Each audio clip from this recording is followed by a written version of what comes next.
Welcome into the Off-Brand Avalanche podcast. In today's episode, we're just going to be talking about some of the NHL Awards. We've had some wins and some losses over the last few days. We've already talked a little bit about Mackinnon's Lady Byng, so we're not going to talk much more about that one. And I don't think the viewers are really all that interested in the Lady Byng after the Hart and the Calder were just announced. Marshall, do you want to start with the good or the bad? Let's do it. Let's talk Calder. And I was not surprised to see Cale Makar win the Calder. I was surprised at just how big that the discrepancy was. Especially in first place votes. I thought it was going to be neck and neck, and it was not. It was obviously it finished fairly close because both of them received almost exclusively first and second place votes, except for the one first place vote that Adam Fox got. But we're not going to talk about that. But Cale Makar had, of the 170, 110 first place votes. It was about twice as many people that gave Makar for their first place vote over Quinn Hughes.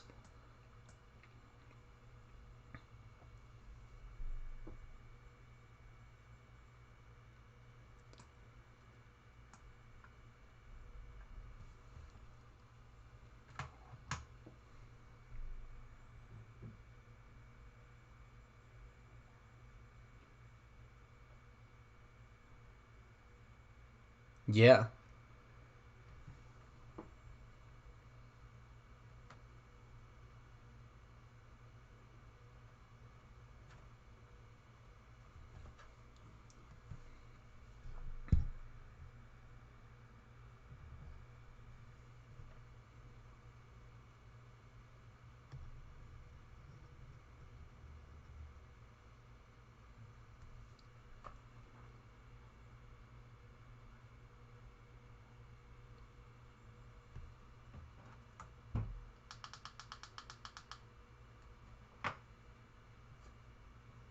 Yeah, which is kind of a lot. He's also the second player after Drury to win both a Hobie Baker and a Calder, which is incredible.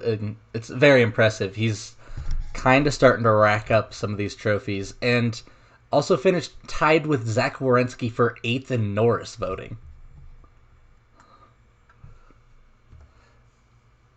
He was technically ninth because Werenski had more second place votes, but their points total were tied at 8, which which means Cale Makar got more total votes. Werenski just had more that were second place.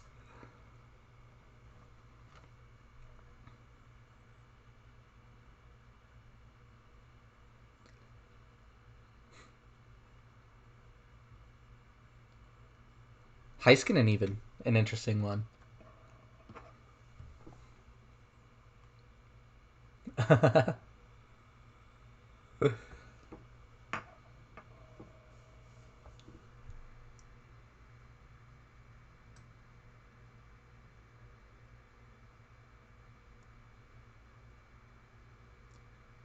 There's just going to be so many Norris Trophy candidates. I mean, it's getting unbelievable, like the number of guys. Because you've got that older tier with Seth Jones, Shea Theodore, Zach Werenski, Jacob Slavin, all the guys that were in it this year. Yeah, the older as in 25, 26.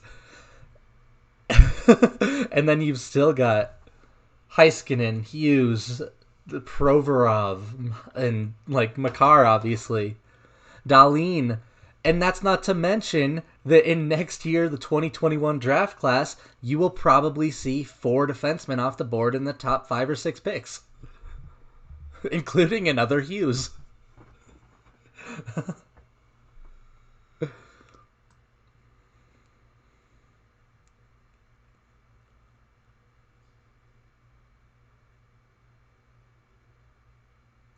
He finished 4th after Kubalik.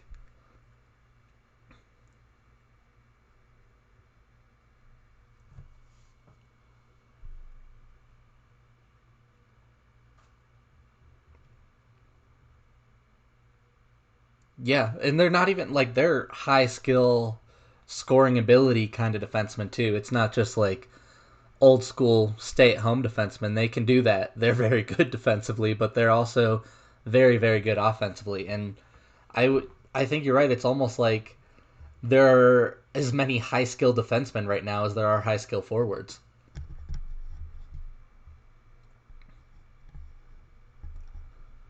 Just the high end talent. It's Quinn Hughes.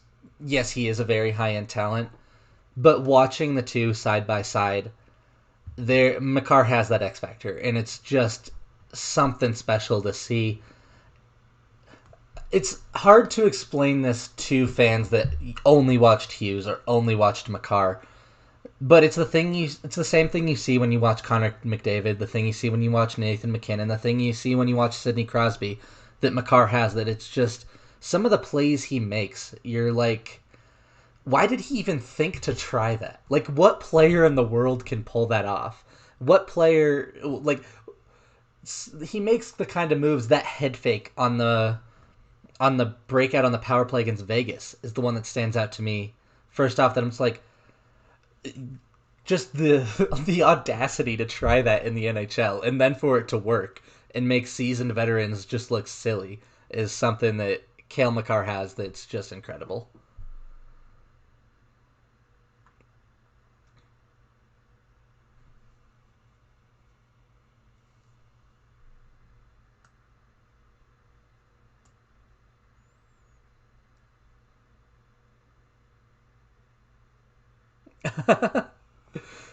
And we'll get into why it doesn't feel like they were when we talk about the Hart.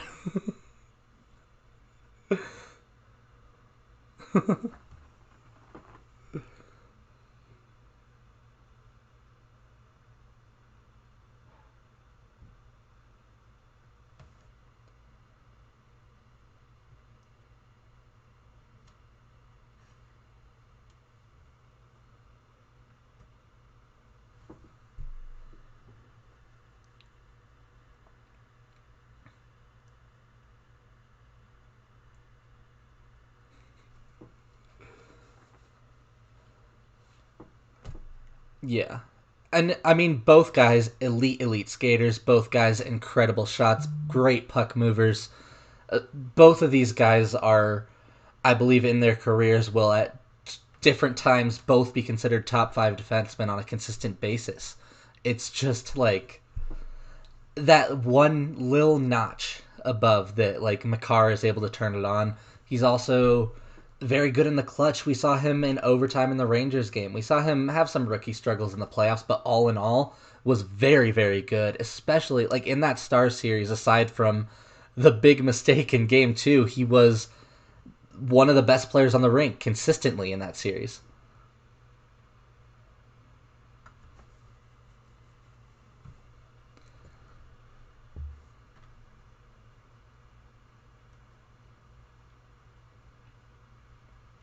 Yeah. Quinn Hughes also elite in the playoffs. It was funny for a while they were going back and forth trading the all-time points record for a rookie defenseman in the playoffs.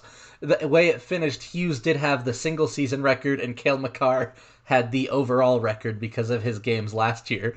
But that's now it's there were two instances of that actually both between Colorado and Vancouver where Michael Hutchinson did the similar thing. He became the first goalie in NHL history to start his first two postseason games in elimination games and win.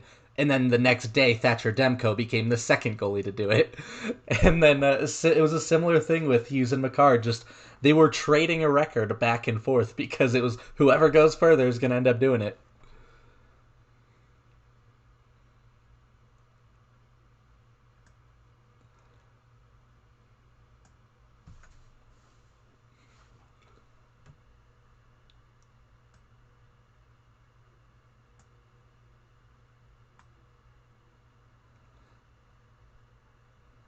Ooh, I think I'd still go Heiskanen. That's a tough call.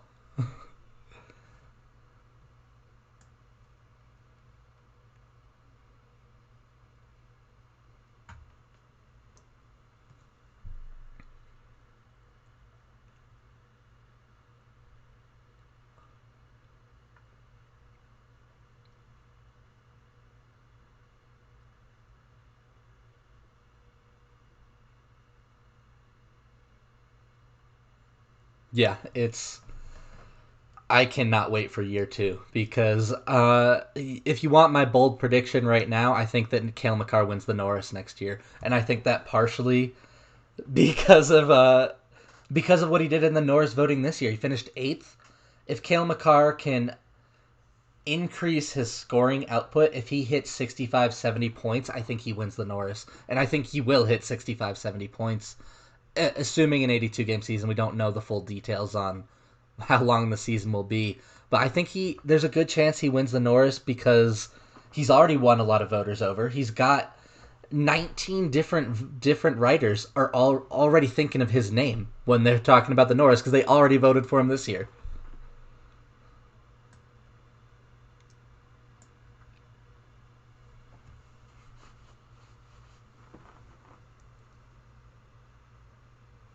Yeah.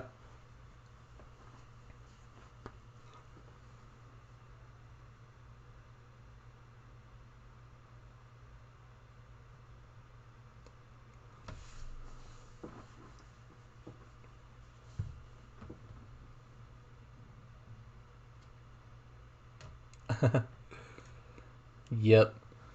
Before we do, I want to ask you one question.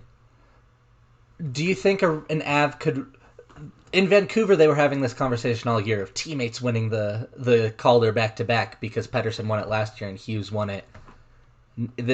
Could have won it this year.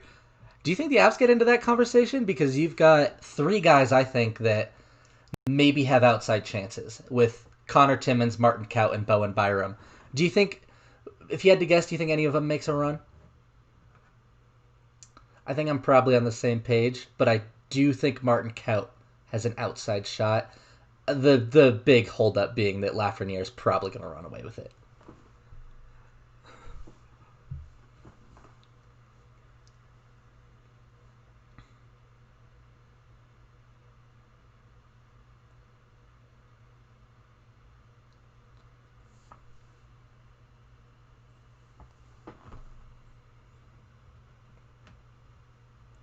Yeah, and I mean it's going to be tough to find a spot for him.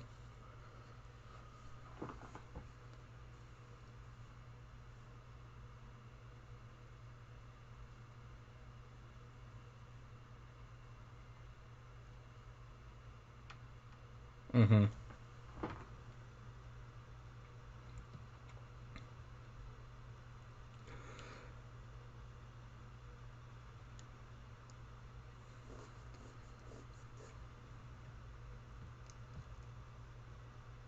Really, the only path to it, I think, is probably Lafreniere getting hurt because otherwise, you're probably talking about a 70-point winger. So that's a guy that's basically got as locked up as you can going into the season in the same way almost that McDavid did. And then McDavid did get hurt, so it's theoretically possible, but I think it's not likely. Go ahead.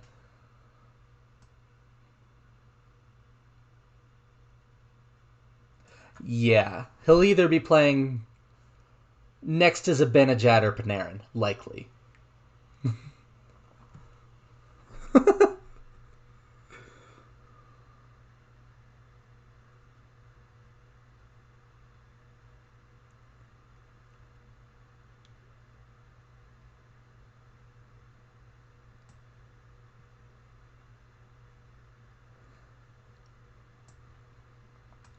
Yeah, I think we're on the same page, but definitely an interesting little topic because the Avs do have four prospects that are ready to graduate and just need to work their way into the lineup. So whether or not they have any real Calder contenders, there is a good chance I think that they do have great contributions from rookies next year. But let's go ahead and go ahead.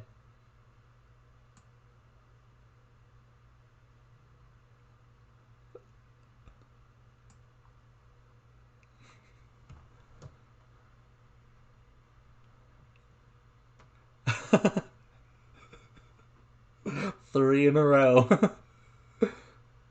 And then we take Rodion Amarov in the draft this year, and then he wins the Calder the next year. The following year.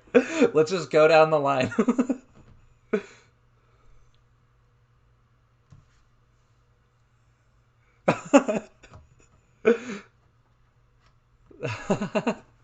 Yeah, probably. I think at some point they'd get a little tired voting for Colorado. But hey, if we can get the 5 Pete, I'll be happy. If we get the 1 Pete, which we already did, I'm already happy. All right. Oh, oh, I was just gonna move on, but if you got something to say, let's hear it. All right, let's move into sad times then, because we're too happy, and we need to be sad that Nathan MacKinnon, for the second time in 3 years, is the runner-up for the Hart Trophy. And okay, I have been thinking a lot about this, and I've heard a lot of people say, "Well, he deserved to win it this year," and they're upset that he didn't win it this year. Leon Draisaitl was a deserving candidate. Nathan MacKinnon losing it this year doesn't make me mad that he lost it. It makes me mad, even more mad, that he lost the 2017 Hart Trophy. Because I just don't feel like Leon Draisaitl finished with 15 points more than anyone else. Probably, I think it was actually 13, but he was well ahead of anyone. Had he finished out the season, probably could have hit that 130 mark, similar to Kucherov last year, despite I don't think it was quite on par with that season. MacKinnon wins a Hart Trophy with this season in a lot of years. It's just when you have a guy that was that far ahead in the points race, it's hard not to give it to him. So I personally am not upset that Draisaitl won the Hart Trophy this year. I'm very upset that the logic applied that MacKinnon had Rantanen next to him in 2017 was not applied to Draisaitl having McDavid. And if you're not going to apply that logic, fine, but also don't apply it in 2017 because that was a year where I do think MacKinnon deserved it more.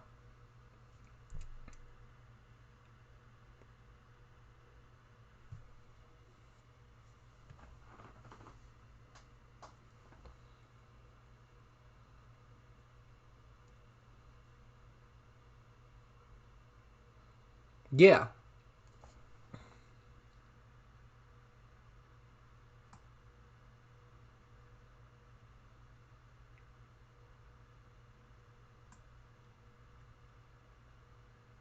Mm-hmm.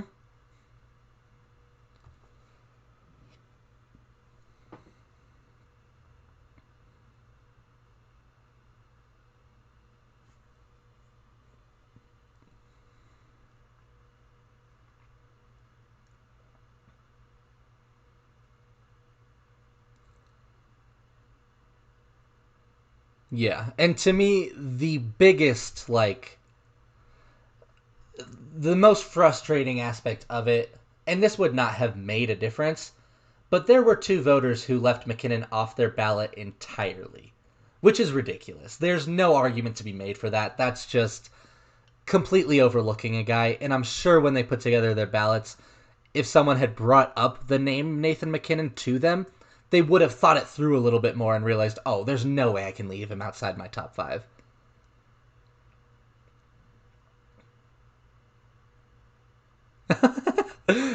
They must have been. I don't know what they were watching.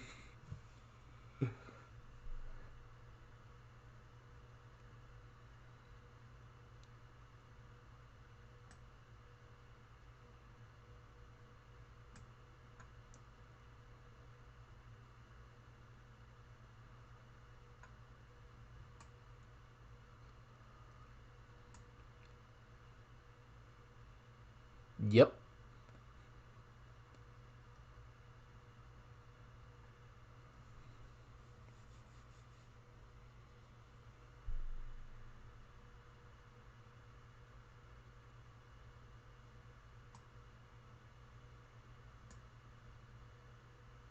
Mm-hmm. Exactly.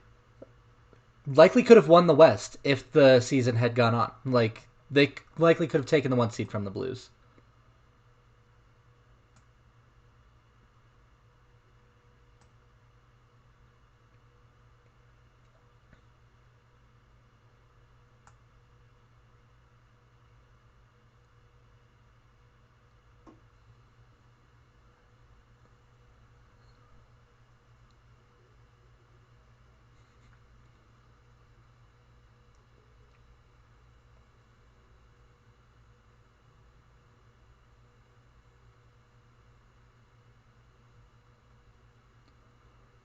Yeah, and I do think that this is something that will not happen again because I think anyone who overlooked Mackinnon is now embarrassed after watching him in the playoffs.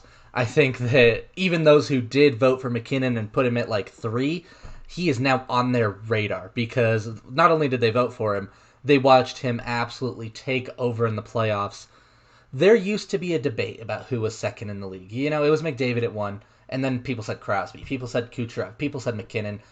Now everyone says McKinnon. I have not found a writer in the last 3 weeks that has said anything else but McKinnon after McDavid, and you will find more writers that will even put McKinnon over McDavid. There's a bigger conversation about who's number 1 than there's about who's in the next tier now because McKinnon has taken his game to that level, and I think he is going into this season. I think he's the favorite for the Hart Trophy because McDavid's not on a good enough team, and McKinnon will, I believe, put up massive numbers in this next year.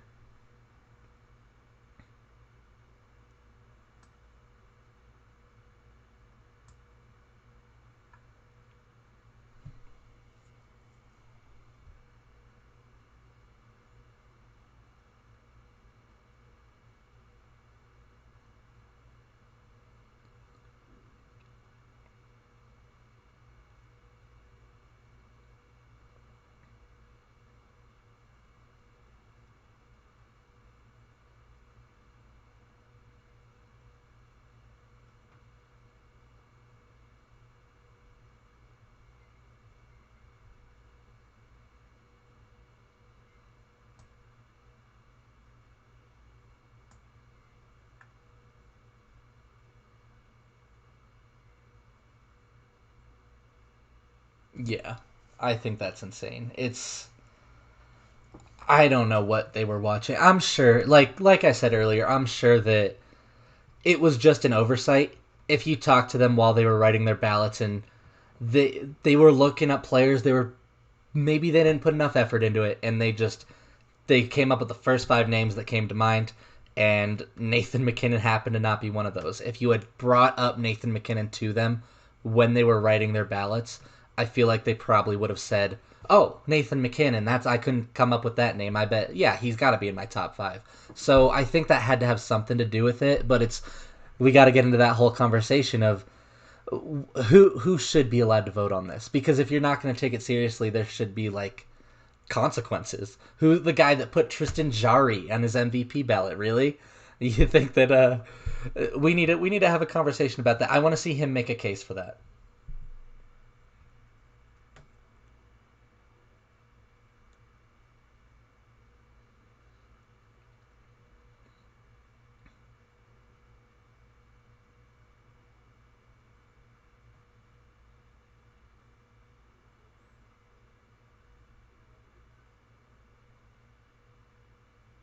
Yeah.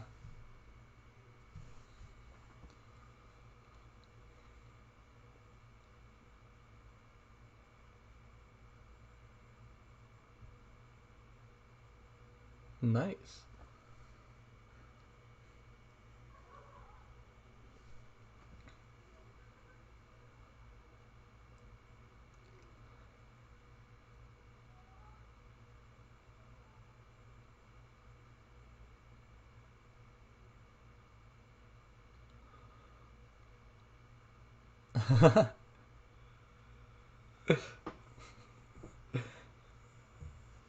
Yeah, and I think you're right. I think he is far more focused on the Stanley Cup. He wants a Conn Smythe more than he wants a Hart, and I think he wins a couple of those in his career, and I really hope he does because I want those cups.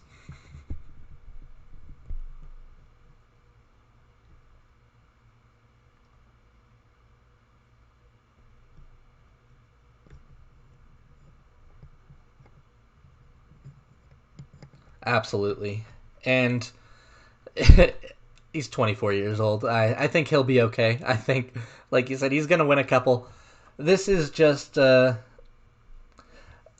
you're in a smaller market, and Colorado still is a smaller market right now, you have to build up more of a reputation before you can start to win these awards. If you're in a Canadian market, that's why Connor McDavid could win a Hart Trophy in year 2 because he's in a big Canadian market and he was already a very hyped up prospect. So combine all that together, and he didn't have to build up the reputation in the same way that Nathan MacKinnon will have to in Colorado. And that's okay because you know what? I think this year was the tipping point. I think Nathan MacKinnon does now have that reputation.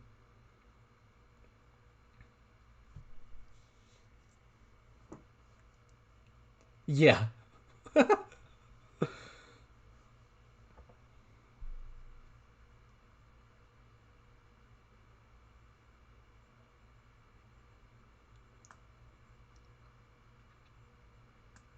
Yeah.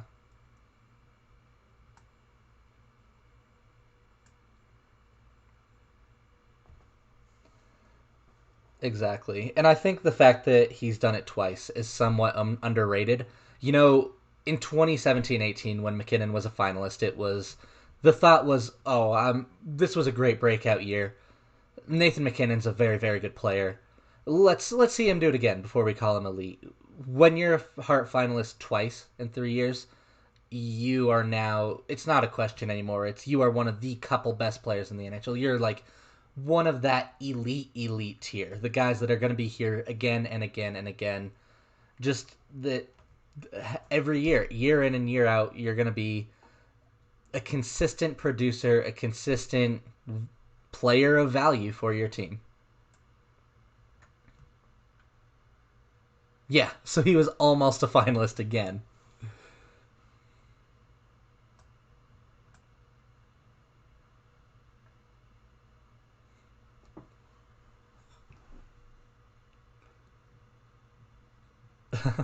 You know when he's going to win it? He's going to win it the same year he finally gets 100 points. The curses go hand in hand.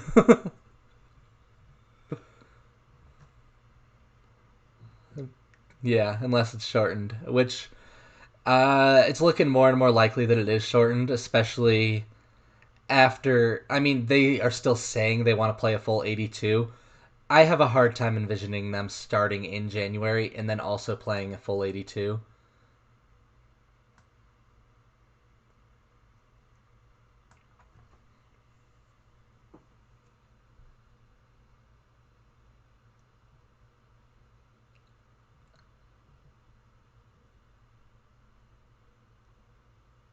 Yeah.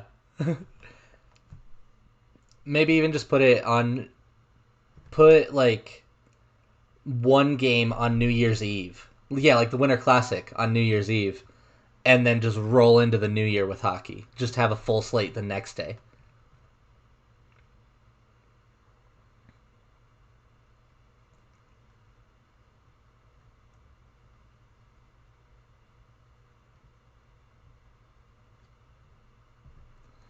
Yeah, the Ted Lindsay conversation's a little redundant, but we won't talk too much about that.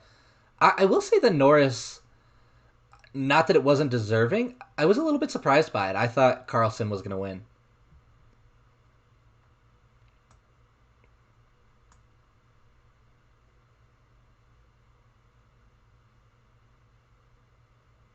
Yeah.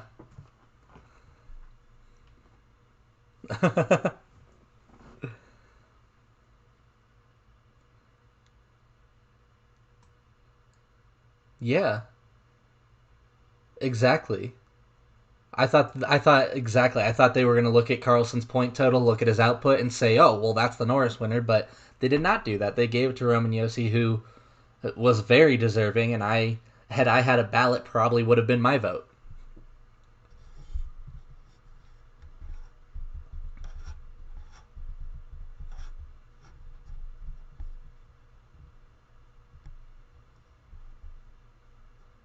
No, not at all. It was pretty much as expected. When you're getting MVP votes, you're going to win the Vesna. Really, basically, is how it works. Unless you're Tristan Jari.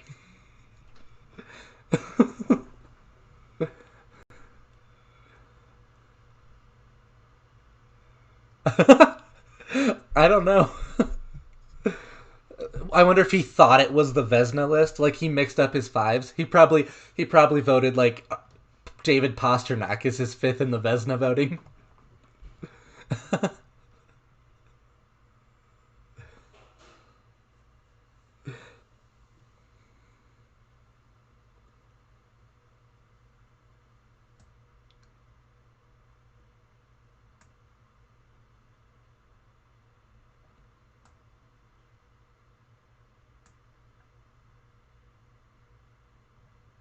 Yeah, I do hate that it went to a Central Division player, though, even if he is deserving. Over under on Norris's in the Central in the next 6 years. Between Heiskanen, everyone in Nashville. Also, Lindell's still in Dallas. He could theoretically win one. You got Cale Makar and Bowen Byram, and like Sam Girard is a dark horse to maybe win one in his career. Yep. You got to think the Blackhawks are going to draft someone in that 2021 class.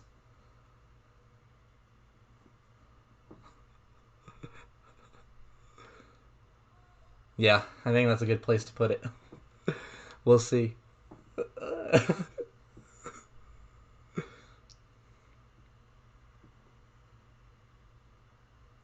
Yeah, and I think there's a good chance they do, unless Darlene and Hughes start to sneak some in there. Provorov maybe, Shea Theodore. There's so many Norris candidates, but so many of them still in the Central.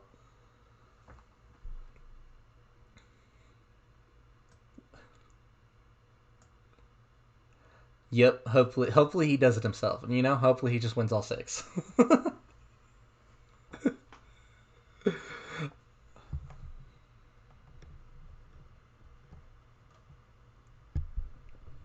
2.5. Yeah, I think it's right around the same spot.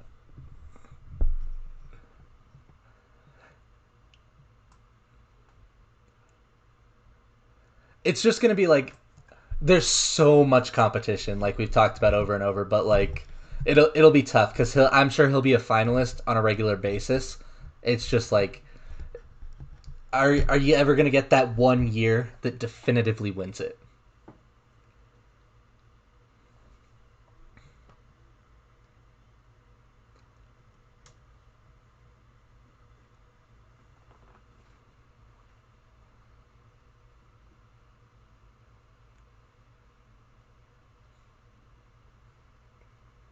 Yep. And speaking of hungry, there's another Denver team that's very hungry for their first win in the conference finals, and we need to watch them. And since they're starting in just a few minutes here, we're going to hop off. We're going to let you guys hop off because I'm guessing a lot of you want to watch as well. So, to anyone in that live stream still, go ahead, hit that like button, subscribe to the channel if you haven't already, and we'll see you in our next episode.